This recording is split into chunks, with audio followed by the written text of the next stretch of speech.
Vamos a leer este pasaje que nos habla una gran verdad y de lo que nosotros estamos viviendo en este tiempo.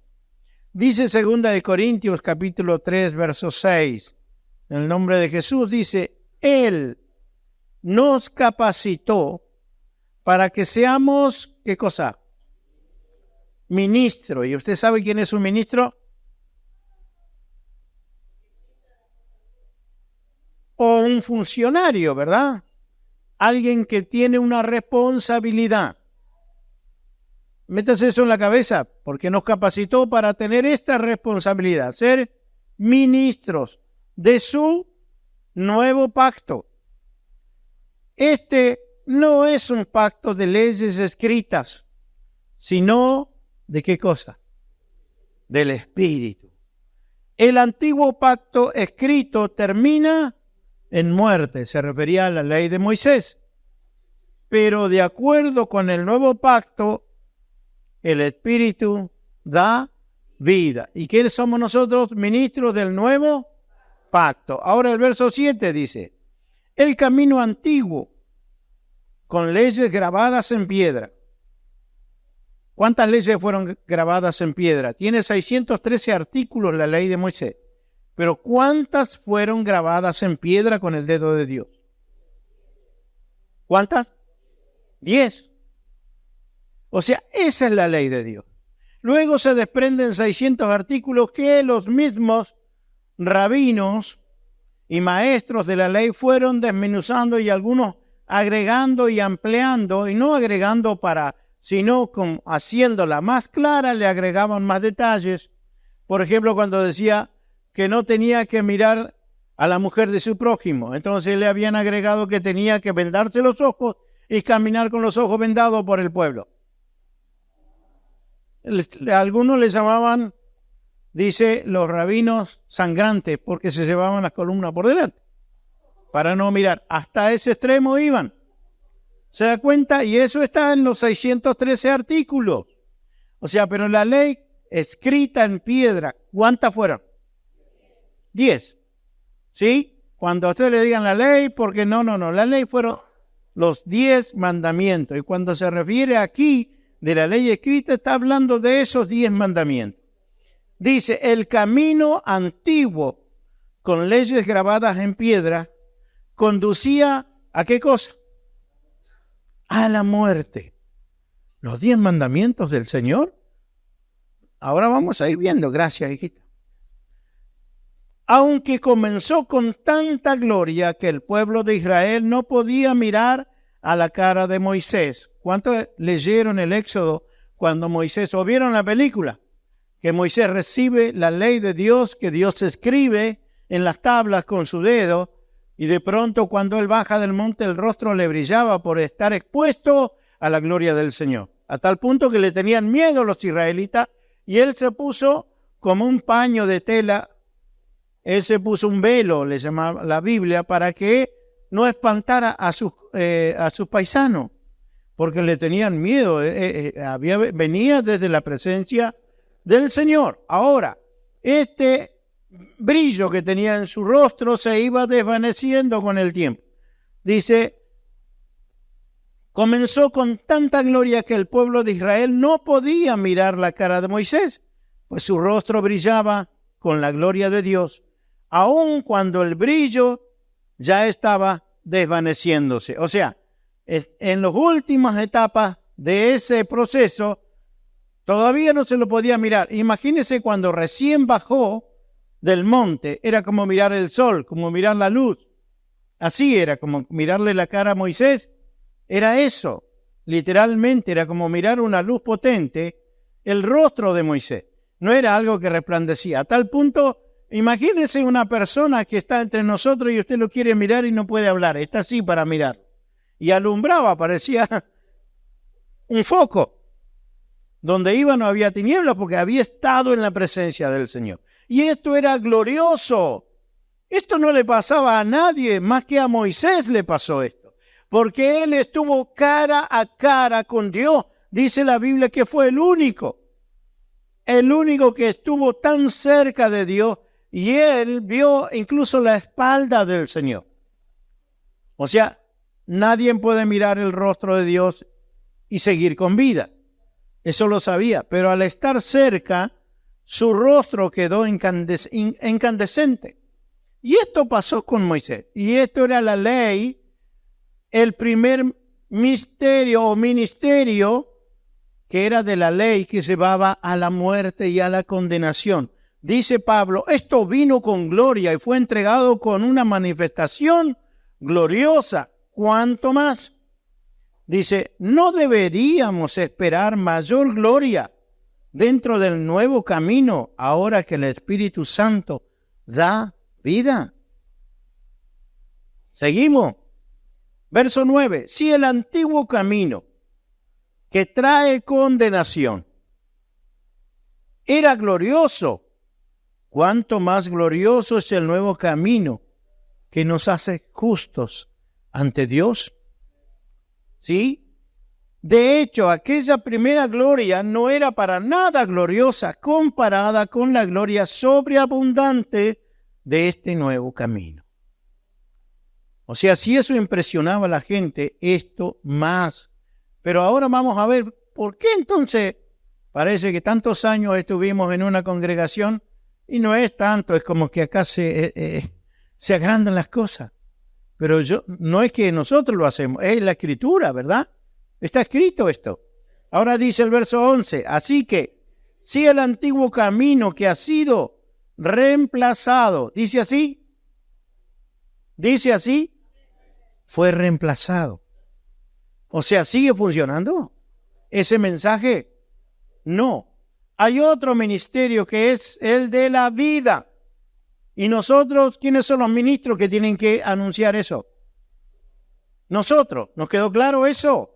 Bueno, dice, así que si el antiguo camino que ha sido reemplazado era glorioso, ¿cuánto más glorioso es el nuevo que permanece para siempre? El brillo del rostro de Moisés se fue desvaneciendo, pero esta gloria de la gracia de Dios permanece para siempre.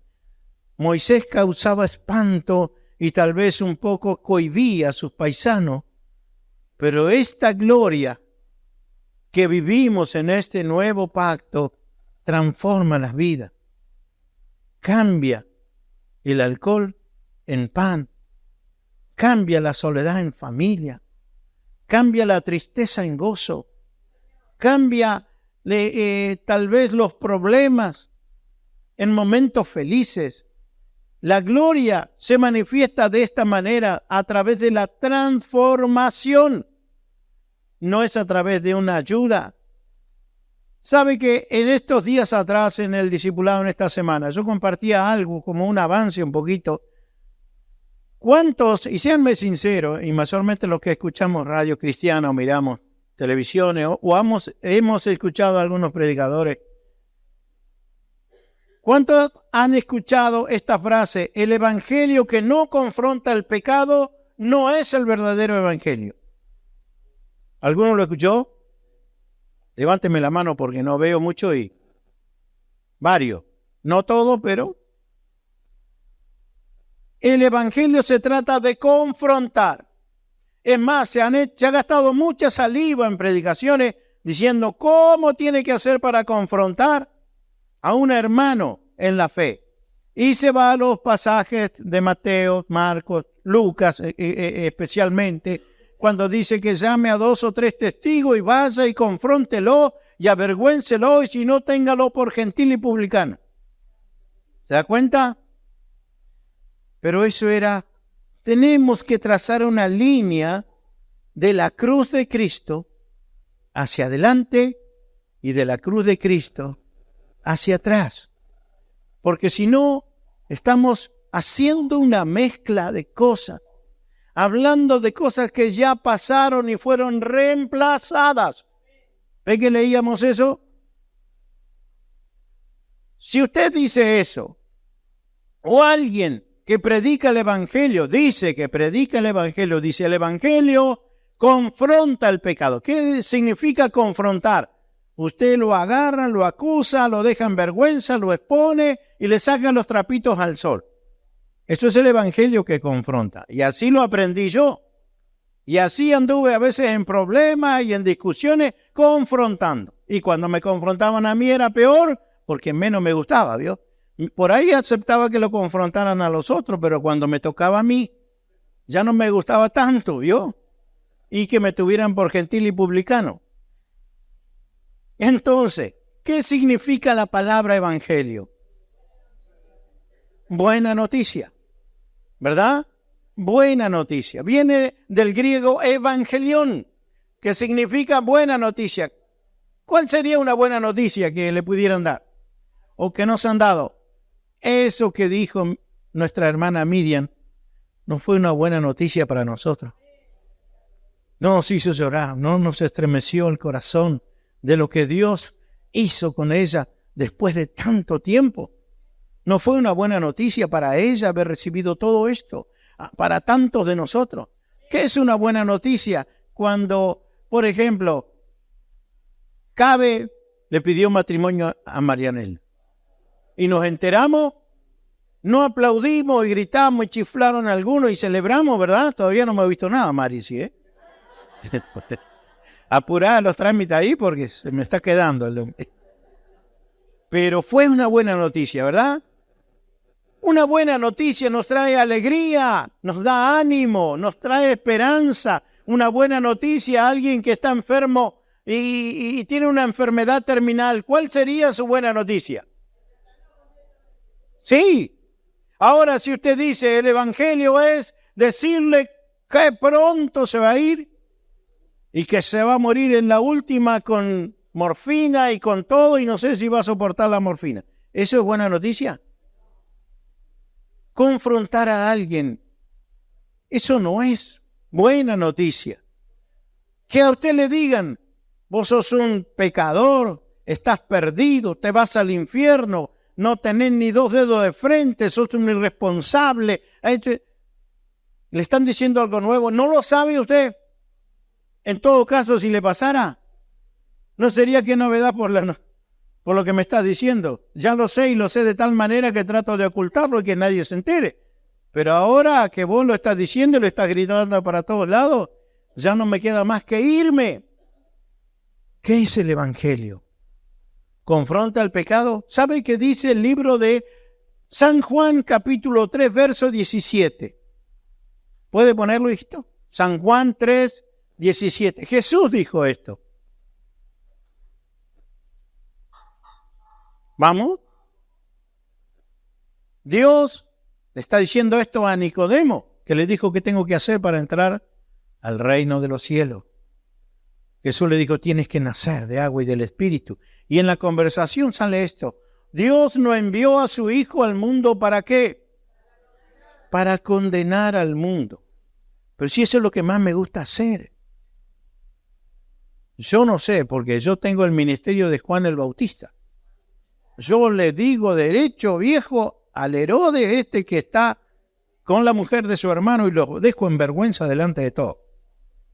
Jesús dijo, yo no vine para condenar al mundo, sino para salvarlo por medio de él.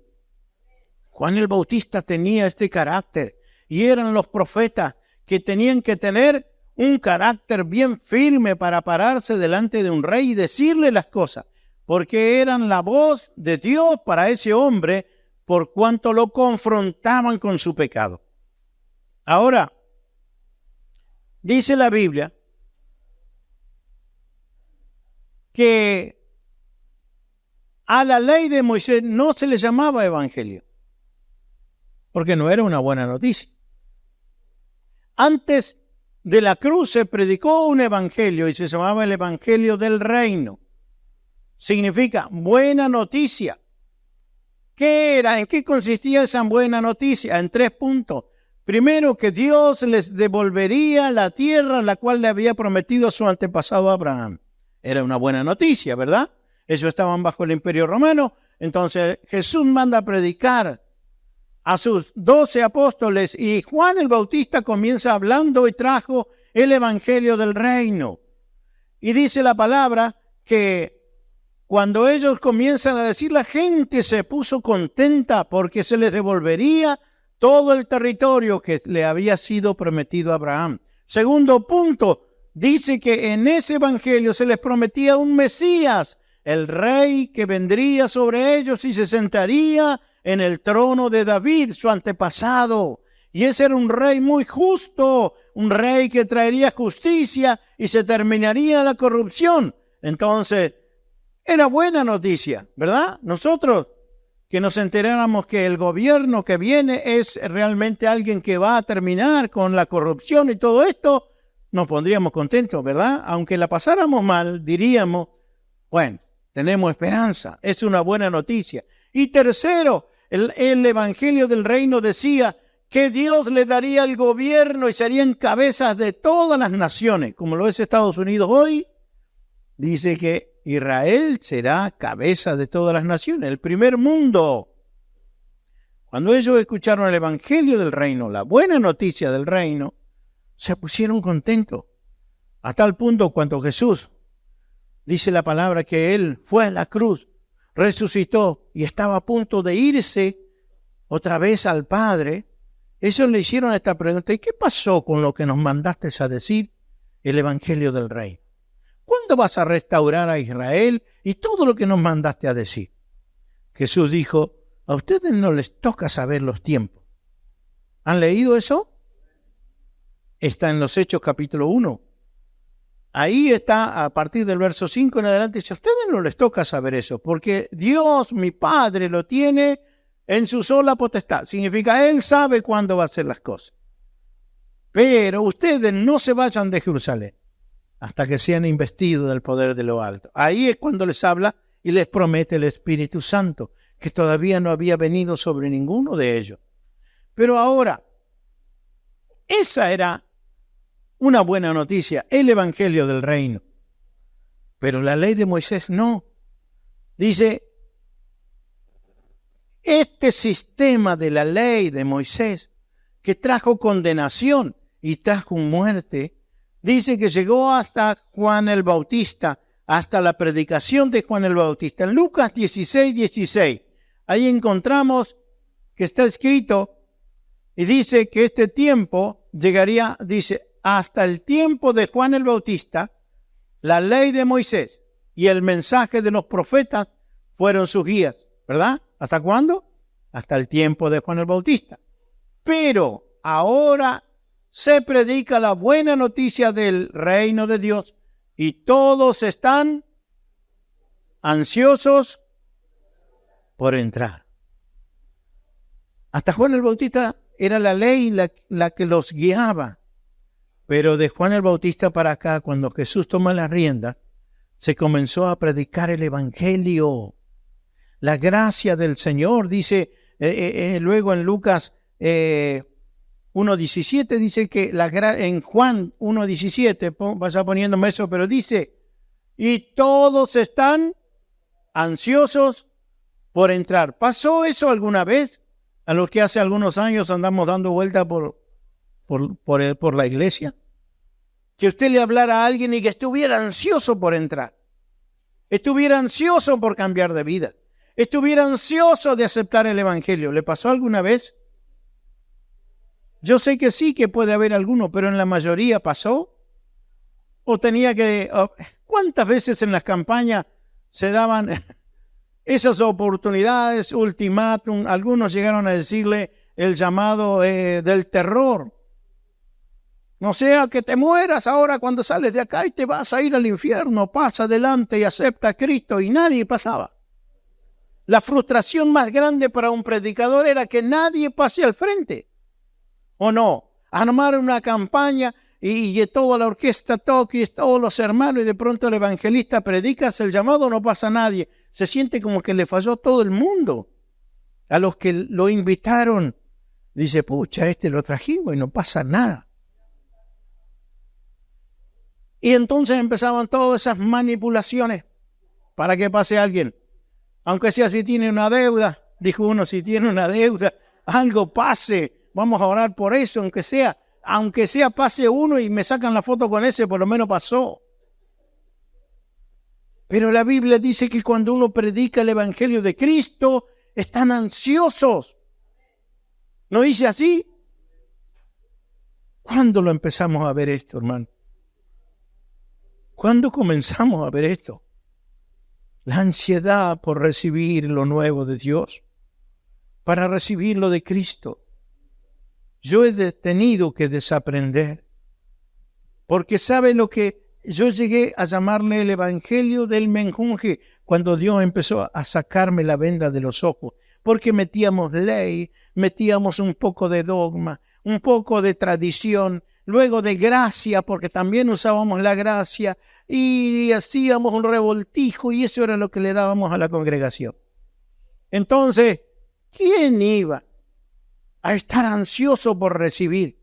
Si cuando yo le decía, venga porque el Señor lo va a sanar, sí, pero se tiene que portar bien, porque esto, por lo otro, y entonces por un lado lo llamaba y por el otro lo corría. Lo que escribía con la mano lo borraba con el codo, y entonces esto era un tira y afloje, y estábamos 4 o 5 aquí. Y nos cabeceábamos uno con otro, y llegó el invierno y dijimos en una oportunidad, ¿por qué no nos hacemos la reunión en la casa mejor? Porque vamos, y mi esposa decía, vamos igual, aunque sea abramos el templo. Por ahí alguno que va, y justo fue ese día y estaba la iglesia cerrada. Veníamos igual, ¿vio? Con la paciencia y la constancia de Sarmiento, pero errados, con una venda en los ojos. Ese no era el Evangelio. Y si alguno me está escuchando, yo sé que me van a criticar por este mensaje, pero ese no era el Evangelio, porque el Evangelio no confronta el pecado. El Evangelio es la solución al pecado. Es la gracia que dice, aquí estoy para ayudarte. No, la gracia de Dios dice, aquí estoy para hacerme cargo de vos. Sí, para hacerme cargo de tu vida. No estoy para sostenerte, para ayudarte, para levantarte. La gracia de Dios dice, ven tal como estás, yo me voy a hacer cargo de vos. Eso dice el Señor. Los pedazos de vida que tenés, yo los voy a rearmar y te haré nueva criatura. Las cosas viejas van a pasar. Todo va a ser hecho nuevo de aquí en adelante. Ese es el Evangelio de Cristo. Por eso es que ahora cuando hablamos del Evangelio de Cristo, están ansiosos por entrar. Están deseosos por aceptar a Cristo. ¿A cuánto les ha pasado que dice, yo tenía una venda en los ojos? Nunca lo vi así. Yo tengo que hacer algo, no puede ser. ¿Y dónde estaba yo? Yo lo dije, hermano. Yo lo dije. Lo que dijo la hermana Miriam y lo que ella contó en el bautismo y en el momento lo que pasaba, el Señor me lo reveló en mi casa, no pudiendo dormir una noche, cuestionándome todas estas cosas. Soy el pastor por 14 años, pero hijo de pastor por 50 años. 50 años de pastorado tiene mi padre. Y yo con él, y era uno de sus manos derechas, a tal punto que mi papito, él me decía, hijo, ¿qué le parece esto? Y yo era como su consultor y le ayudaba a opinar. Pero yo digo, me estaba pasando algo que me estaban sacando a mí, como quien dice el paisano, me estaban sacando del trote que llevaba. Hasta que una noche digo, Señor, ¿qué es lo que está pasando? ¿Es tuyo esto? Pues un nuevo mover de esos que dividen la iglesia. Porque así fui criado en un sistema pentecostal. Un sistema de reglas, un sistema de tradiciones. Entonces no podía aceptar nada nuevo. Para nosotros todo era nueva era. Era un rótulo que le poníamos. Lo que no entendíamos era nueva era. Un poco de filosofía y un poco de algo. Nada más. Y si alguno por ahí me hablaba y me decía, no es en el nombre del Padre, el Hijo y el Espíritu Santo, es en el nombre de Jesús. Este es solo Jesús. Es de esa secta. ¿Sí? A Samuel se lo dijeron hace poco y yo digo, sí, yo lo decía. Sí. Cuanto más viejo, más agarrado lo tenía adentro. Por eso a mí me costó muy poco sacarlo. Muy bien, muy bien. No sé cómo tengo que interpretar esa risa, ¿veo? ¿Qué quiere decir? Pero lo que Dios me mostró una noche, yo le dije, Señor, ¿cómo es que tengo que bautizar? Porque nosotros bautizábamos con una garrita y era muy ceremonial lo que hacíamos. Y yo le dije, Señor, ¿cómo es? Y el Señor me mostró esa noche que yo entraba con una chica, entraba con mi hijo Samuel y una chica morochita. Muy linda esta chica, entrábamos en el mar. Ahora, después de confesar al Señor Jesucristo, esta chica en el mar se arrodillaba. Y cuando se arrodilla, yo siempre vi bautizar por inmersión hacia atrás. Pero en el mar, cuando yo estaba en este sueño, yo tomaba agua del mar y se la ponía sobre su cabecita. Pero cuando le ponía el agua en la cabeza, con la misma mano puesta en su cabeza la empujaba hacia adelante. Y veía un corte. Yo siempre lo explico como cuando usted va al acuario y ve el vidrio que pasa el delfín por ahí, pero usted ve qué pasa porque hay un corte, está el vidrio, usted puede ver lo que hace el delfín. Así yo veía como un corte en el agua y veía a esta chica en una posición fetal, doblada, arrodillada y doblada hacia adelante. Y sentí la voz del Espíritu que me dijo, nuevo nacimiento. Y yo quedé eso nada más. Ahora cuando esta chica la levanté del agua, comenzó a saltar, a aplaudir sobre su cabeza y a glorificar al Señor. Fue algo muy especial. Entonces me quedé con eso. Fui a trabajar, porque trabajaba en esos años, en ese tiempo, no hace años, hace muy poco tiempo atrás, pero en esos meses. Todavía trabajaba en la empresa por 35 años. Y llegué y entraba a las 5 de la mañana y estuve toda esa mañana pensando en lo que había visto en el sueño. Y luego decir, ¿qué me van a decir los otros pastores? Eso es lo que más me taladraba la cabeza. Que ahora voy a empezar a bautizar así. Pero no quería dar el brazo a torcer, pero fue lo que el Señor me mostró. Y fue algo, digo, lo voy a hacer. Llegué a mi casa y le dije a mi esposa, vamos a ir al bautismo. Y yo lo voy a bautizar, ¿Quién se bautiza hoy? Ludmila, dijeron. Y Leito, Leonel. Bueno, yo lo voy a bautizar. Entonces llamo a Samuel y dijo, hijo, voy a ir y te voy a acompañar. Ah, bueno, papito, dice, estábamos orando por vos. Y yo lo voy a bautizar, le digo. Porque el Señor me mostró cómo tengo que hacerlo. Lo voy a hacer para adelante. Y le expliqué cómo. Me dice, Noé se soñó anoche lo mismo que te soñaste vos. Bueno, yo fui con esa inquietud y le digo, ¿qué tengo que llevar, hijito? Nunca lo había hecho. Llévate una ropita que te puedas meter al agua. Era en pleno julio. Digo, y bueno, ¿cómo vamos? Todos mojados a mandar un frío viento. Fui, porque el Señor me había mostrado. Fui y lo hice. Cuando entramos, temblábamos todos allá dentro del mar. Pero hice exactamente lo que el Señor me mostró. La hice arrodillar, tomé agua. Le dije, te bautizo en el nombre de Jesús. Y cuando la incliné hacia adelante, tal cual el Señor me lo había mostrado, cuando se levanta esta chica empezó a glorificar al Señor, a llorar y a aplaudir sobre su cabeza. Eso fue, yo me retiro y el video está, yo me retiro para atrás y la quedo mirando, es lo que yo vi. Y comenzó a hablar en lengua. Y yo dije, Señor, esto es tuyo. Ya está. ¿Para qué voy a seguir peleando, Señor? Esto es tuyo. Esto es tuyo, Señor. Y ahí el Señor me empezó a cambiar y a cambiarme acá arriba. Todo lo que yo porfiaba y enseñaba.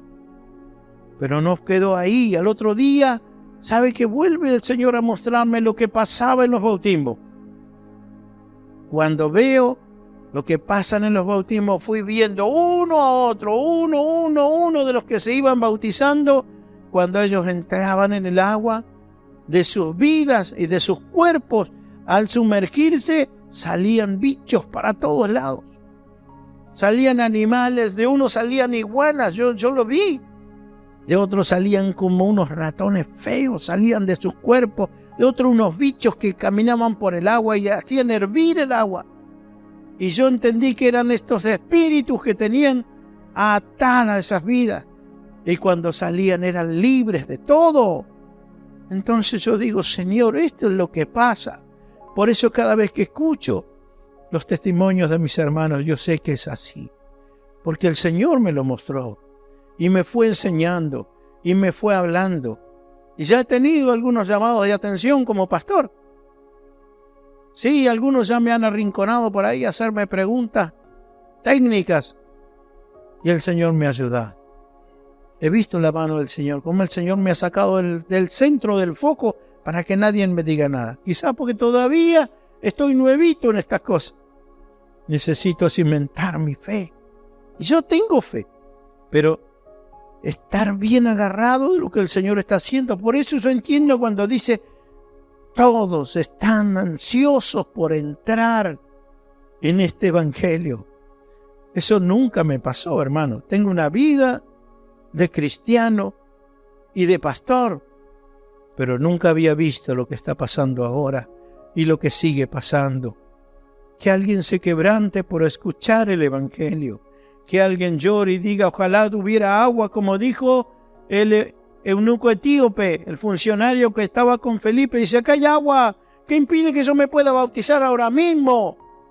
Y Felipe le dije, si estás creyendo, bien puede. Y se bajaron del carro los dos y se bautizó.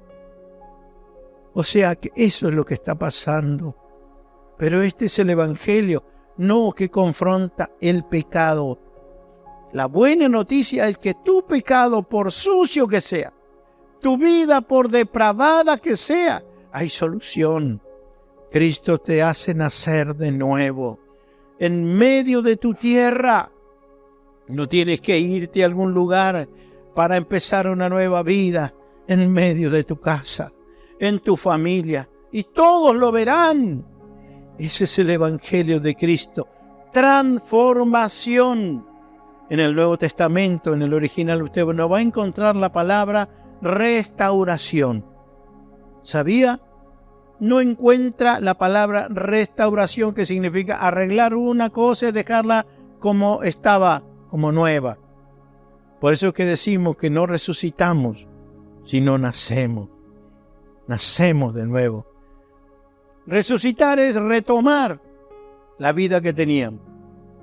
Es volver a nuestro trabajo. Es volver a nuestra vida, a nuestros problemas, a nuestros odios, a nuestros rencores, a toda nuestra antigua vida. Eso es resucitar. Alguien murió, está en estado de coma, le hacen el electroshock, vive y vuelve otra vez su deuda en el banco, todas las cosas. Si se murió, ¿verdad? La deuda caduca, la paga el seguro. Pero si vuelve llega a abrir los ojitos, la deuda vuelve de vuelta. Pero un nuevo nacimiento, cuando el bebé está saliendo de la pancita de su mamá, nadie dice, está resucitando.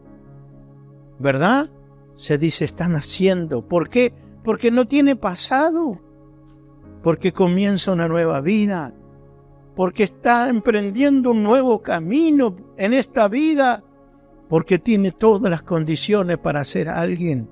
Para hacer las cosas bien. No importa lo que hayan hecho sus padres. Él tiene la posibilidad de cambiar su destino. Como alguien decía, como para cambiar sus estrellas. Cuando nosotros nacemos de nuevo. Lo hacemos en Cristo. Entonces este evangelio, el evangelio de Cristo, no es confrontar al pecado. Cuando usted escuche esa palabra, diga, ese no es el evangelio de Cristo. Esa es la ley. Es el ministerio de la ley. Dice en Juan 1:17, pues la ley fue dada por Moisés. Juan 1:17. La ley fue dada por Moisés, pero el amor inagotable de Dios y su fidelidad vinieron por medio de Jesucristo.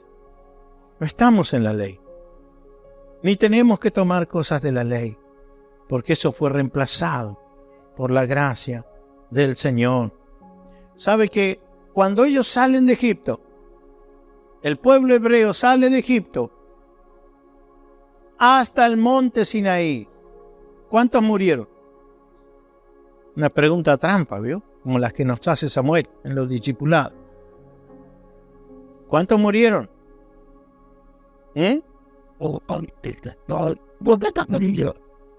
¿Hay algún registro de alguno que haya muerto? Mientras salían. Ahí está, ¿ves? De que salieron de Egipto hasta que llegaron al monte Sinaí, ¿murió alguno? No. ¿Cuándo comenzaron a morir? Después que recibieron la ley. Se enojaron, se rebelaron contra Dios cuando salieron de Egipto hasta el monte Sinaí. Sí. Cuando llegaron al Mar Rojo, ¿qué le dijeron a Moisés? ¿Para qué nos trajiste acá? Que no había sepulcros en Egipto. Nos trajiste a morir acá frente al mar. Nos encerraron, ahora viene Faraón. Nos van a matar a todos y se llevarán nuestras mujeres y nuestros niños como esclavos. Entonces el Señor dice que Moisés oró al Señor y él le dijo, ¿por qué clamas a mí? Dile que marchen. Extiende tu vara y abre el mar, y pasaron. Se enojó, ahora van a ver por lo que dijeron. ¿Dijo eso el Señor? No, extiende tu vara y pasen. ¿Y qué hizo? Llegó Faraón ahí. ¿Qué le pasó a Faraón? Puso una columna de fuego y un remolino de fuego y no podía pasar Faraón. Intentaba hacerlo y no podía, decía el Dios de los hebreos, los está cuidando. Y hasta que todos entraban en el mar y se alejaron, entonces el Señor sacó su mano. ¿Para qué? Para que Faraón entre detrás de ellos a seguirlo por el mar. Aunque se enojaron del otro lado, cantaron, pero al ratito estaban enojados porque no tenían agua, no había pan, no había esto, se quejaron, extrañaban las cosas que habían dejado en Egipto. Y el Señor, ¿qué le dijo? Moisés se enojaba, pero el Señor le dijo, bueno, les voy a mandar maná. Y el Señor le puso una columna de fuego por la noche, una nube inmensa, una columna de nube para que los protegiera del sol abrasador del desierto. El Señor los cuidaba y les daba todo lo que ellos necesitaban. ¿Saben por qué? Porque estaban bajo el pacto de Abraham. Lo que Dios le había prometido a su padre Abraham, ellos estaban sobre ese pacto. Pero llegando al monte Sinaí, ellos dijeron, dile, Moisés, que todo lo que diga el Señor lo vamos a hacer. Así dijo el Señor, bueno, desde ahora nadie se acerque al monte, porque el que se acerque va a caer muerto, así sea hombre o animal, quedará muerto. Pone un límite para que nadie traspase eso. Antes él estaba con ellos, andaba con ellos. Dice, le dijo al Señor, mi ángel irá contigo. Y Moisés le dijo, si tú no vas con nosotros, no nos saques de este lugar. Y el Señor iba con ellos. Pero ahora le dijo, no, nadie se acerque. Que nadie se acerque. Porque ellos confiaron en su fuerza. Lo que nos diga lo vamos a hacer. Eso es el hombre tratando de hacer. No tiene argumentos para llegar a Dios. Porque falla cada rato. Porque todo el tiempo, y mientras te pongas a cumplir algunas reglas, no vas a poder nunca. No te puedes acercar a Dios. Pero mientras vivas bajo la gracia del Señor, mientras escuches la voz del Señor, mientras digas gracias, Señor, por tu gracia, por tu favor inmerecido, yo estoy aquí y vas a cambiar mi vida y lo seguirás haciendo porque no me estás ayudando, estás viviendo dentro mío. Esa es la gracia del Señor. Y este es el verdadero evangelio, que el peor de los pecadores, dijo Pablo, de los cuales yo soy el primero. ¿No dijo así? Pablo había sido un asesino.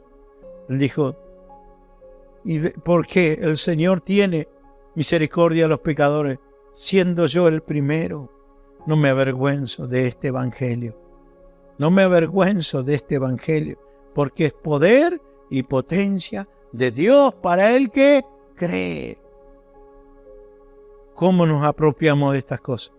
Por la fe. Por la fe. Actuamos en lo que creemos. Vivimos por lo que creemos. Y sabe, le voy a dar un datito chiquito, ya terminé.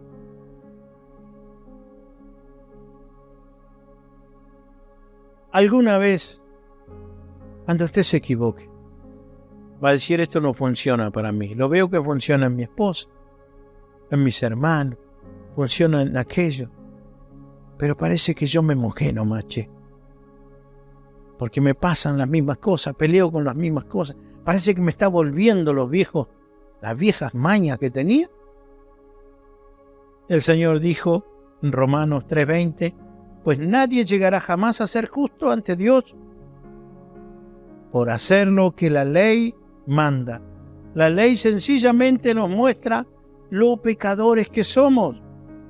Ahora dice Romanos 6:4, pues hemos muerto. O dice, estamos muriendo. Hemos muerto. ¿Qué dice tiempo?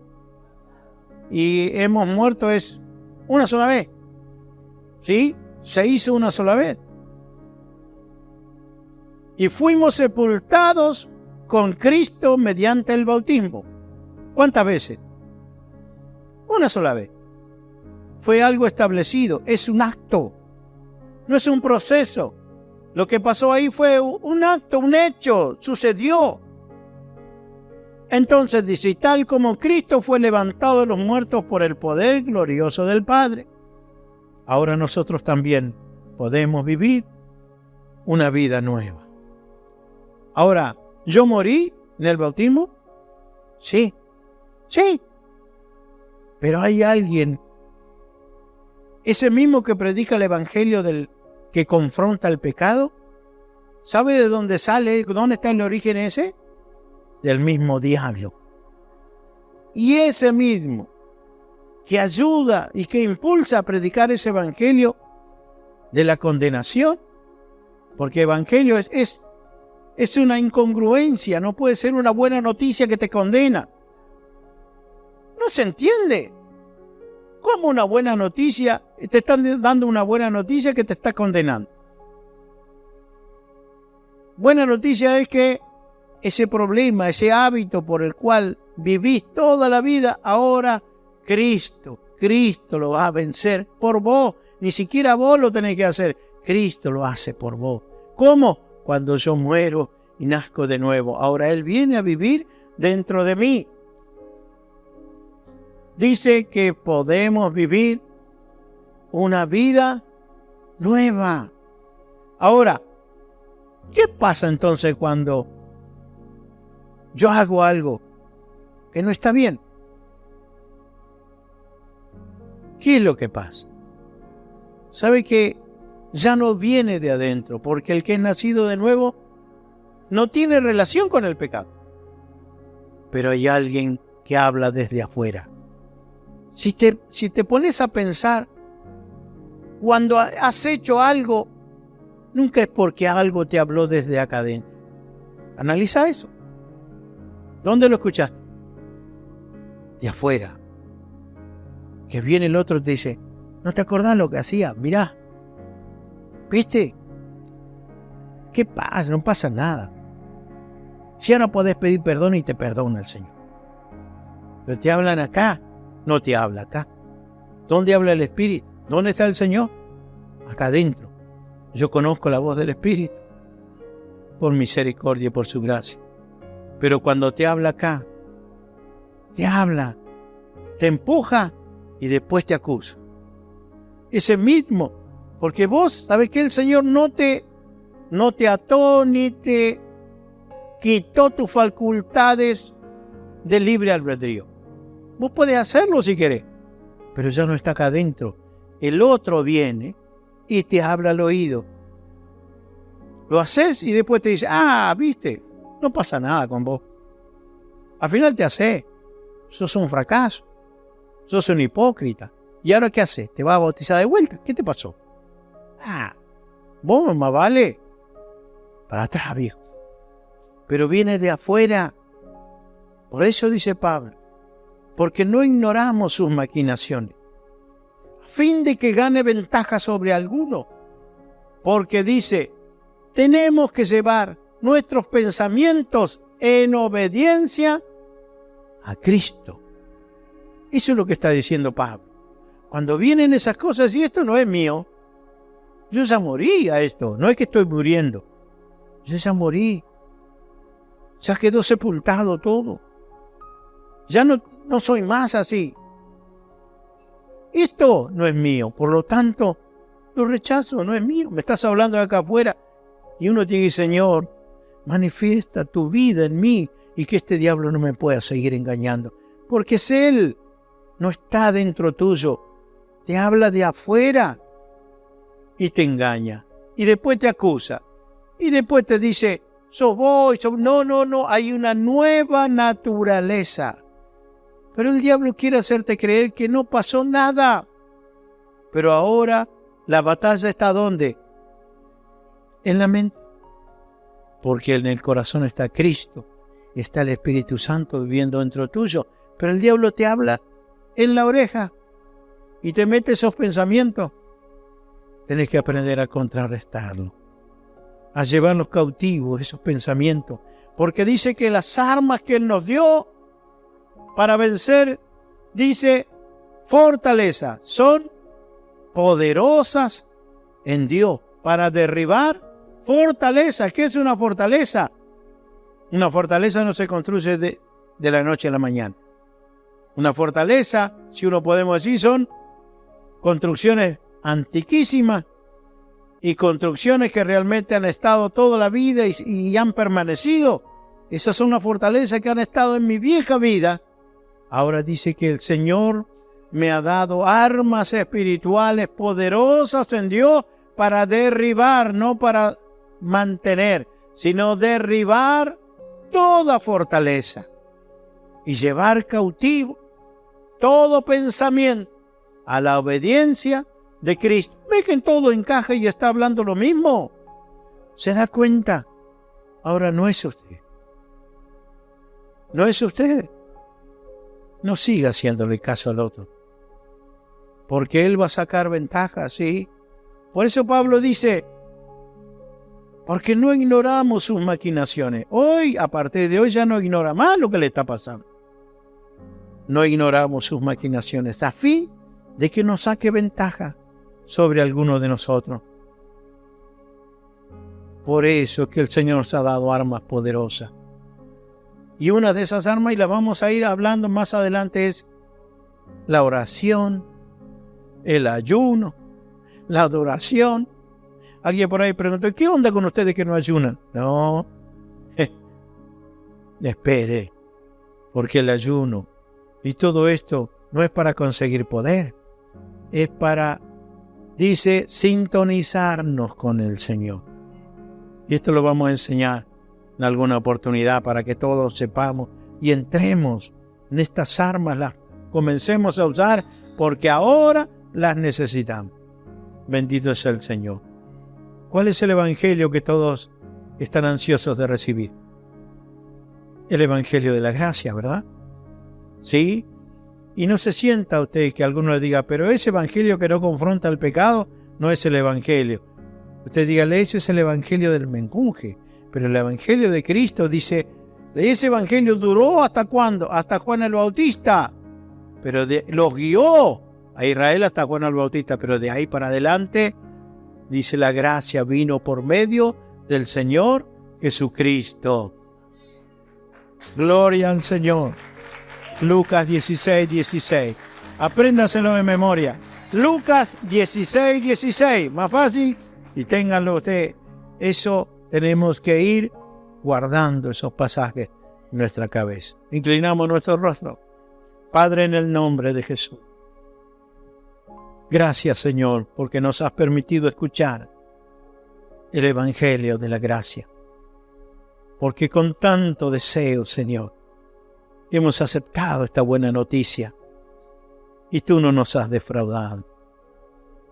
Estás cambiando y estás transformando, Señor, día a día nuestro corazón. Porque hemos muerto, Señor, a esta vieja vida Señor, el requisito para que tú hagas este trabajo es legalmente estar justificado. Y esto solo sucede a través del nuevo nacimiento, por medio del bautismo, Señor. Por eso te damos gracias por nuestros amados hermanos que han aceptado, Señor, el bautismo. Y en el día de mañana todos estaremos para celebrar este hermoso y maravilloso momento. Gracias, Señor. Sigue añadiendo a los que han de ser salvos, aquellos que necesitan escuchar esta palabra, aquellos que necesitan ser alcanzados por estos discípulos, Señor. Padre, en el nombre de Jesucristo, que nadie se canse, Señor, que nadie, Dios mío, oh Dios amado, pierda la oportunidad de presentar el Evangelio de la gracia a cuanto podamos, Señor. Yo sé que tú traerás la gente, Señor, que necesita escuchar esta palabra, pero que nosotros estemos afinados, Señor, para dar, Dios mío, el mensaje que ellos quieren escuchar. En el nombre de Jesús, clamamos todo esto a ti, Padre Santo. Amén y amén. Dios les bendiga. Gracias por la oportunidad.